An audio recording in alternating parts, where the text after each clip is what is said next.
Hi, this is Debbie, and as part of my Limelight photography series on how to take the best pictures of your projects, I wanted to talk about how to keep your camera the most stable.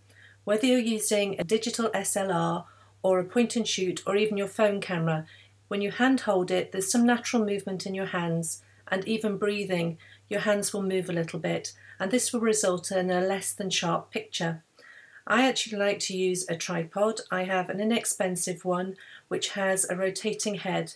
The camera goes on the top and then you can undo the little wheel which releases the head. You can straighten your photograph, tighten the wheel, and your camera's set up. Now, not everybody has or wants to have a tripod. However, there are things that you can do to help stabilise your camera.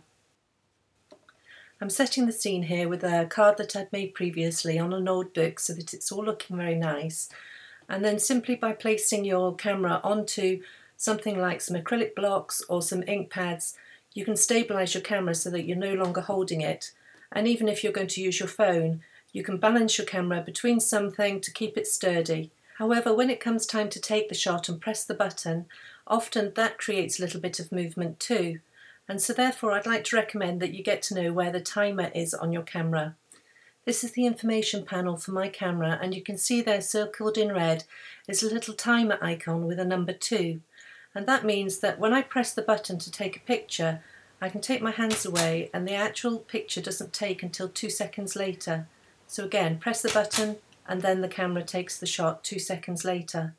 My phone even has a timer delay button, which means that I can get the choice of whether to delay the shot by 3 seconds or 10 seconds. Press to take the photograph, you get the countdown and the shot is taken 3 seconds later.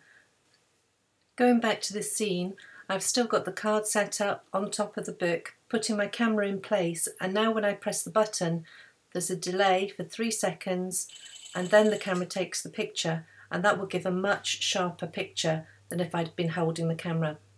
So whichever type of camera you have, if you can stabilise your camera on a tripod or on a desk, on some books, anything other than hand holding, and then find your timer button, and the combination of those two factors will mean that your pictures will be that much sharper than they would have been otherwise. Thanks for joining me today as I ramble on about some of the tips that I've picked up on how to take better pictures of my cards.